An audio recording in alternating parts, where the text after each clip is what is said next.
To Sivakami சமையல். நம்ம சிவகாமி சமையலில் பார்க்க போகிற ரெசிபி பூண்டு குழம்பு. இப்போ பூண்டு எடுத்து ஒரு ஒரு கையளவு ஒரு 100 கிராம் இருக்கும், அதை எடுத்து உரித்து வச்சுருக்கேன். ஒரு தக்காளி நறுக்கி வச்சுருக்கேன். சாம்பார் வெங்காயம் எடுத்துருக்கேன். கொஞ்சம் கருவேப்பிலை, எண்ணெய் ஊற்றிருக்கேன். கொஞ்சம் வெந்தயம் போட்டுக்கிறேன். கடுகு போட்டுக்கிறேன்.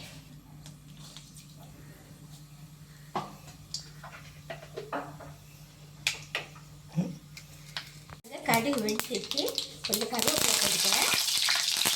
நம்ம எடுத்து வச்சா பூண்டை போட்டுக்கிறேன்.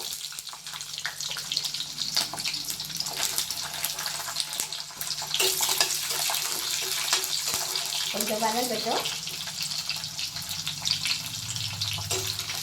பூண்டு பாதி வதங்கிச்சு, கொஞ்சம் செவந்து வருது பாருங்க.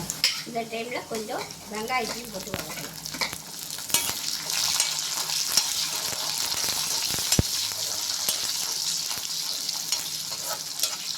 தக்காளியும் போட்டணும். எல்லாம் சேர்த்து நல்லா மசிஞ்சு வர மாதிரி தக்காளி மசிஞ்சு வரணும்.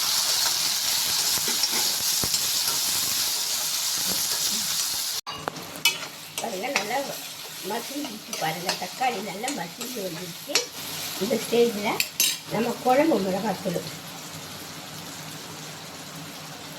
ஒரு 2 ஸ்பூன் போட்டுக்கிறேன்.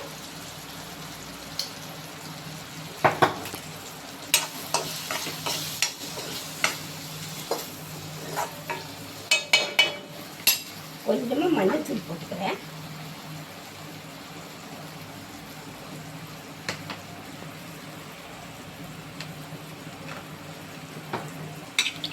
இப்போ கொஞ்சம் புளி கரைச்சி வச்சுக்கிறேன். கொஞ்சம் நெல்லிக்காய் சைஸ் புளி எடுத்து நல்லா தண்ணியில் கரைச்சி வச்சுருக்கேன். இந்த மிளகா பச்சை வாசனை போனோடனே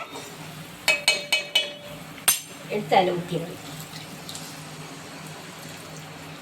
உங்களுக்கு குழம்புக்கு எவ்வளோ தண்ணி தேவையோ அந்த அளவுக்கு வச்சுக்க.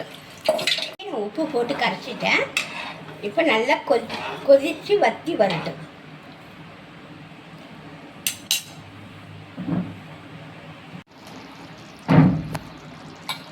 பாருங்கள், குழம்பு நல்லா வற்றி வருது பாருங்கள். சின்ன பசங்க பூண்டு சாப்பிட மாட்டாங்கன்னு சொன்னால் நீங்கள் என்ன பண்ணீங்கன்னா அந்த பூண்டை நல்லா நசுக்கி கரண்டியால் நல்லா நசுக்கிடுங்க. அப்போ பசங்க சாப்பிடுவாங்க.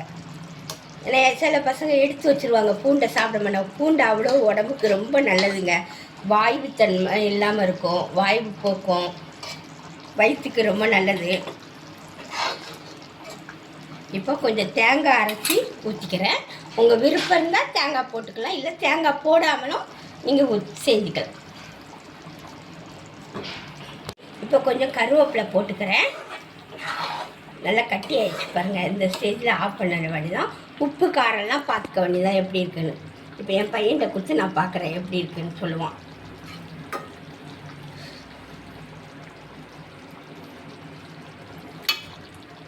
வாவ், சூப்பராக இருக்குது. உப்பு காரெல்லாம் கரெக்டாக இருக்கா? கரெக்டாக இருக்குது. ஓகே, இந்த பாத்திரத்தில் ஊற்றிட்டு காட்டுறேங்க. பூண்டு குழம்பு ரெடி ஆயிடுச்சுங்க. இது சாப்பாட்டுக்கு நல்லாயிருக்கும், தயிர் சாதத்துக்கு தொட்டுக்க கூட சூப்பராக இருக்குங்க. இந்த ரெசிபி உங்களுக்கு பிடிச்சிருந்தா சப்ஸ்கிரைப் பண்ணுங்கள், ஷேர் பண்ணுங்கள், கமெண்ட் பண்ணுங்கள், லைக் பண்ணுங்கள். அடுத்த ரெசிபியோடு சந்திக்கின்றேன். நன்றி, வணக்கம்.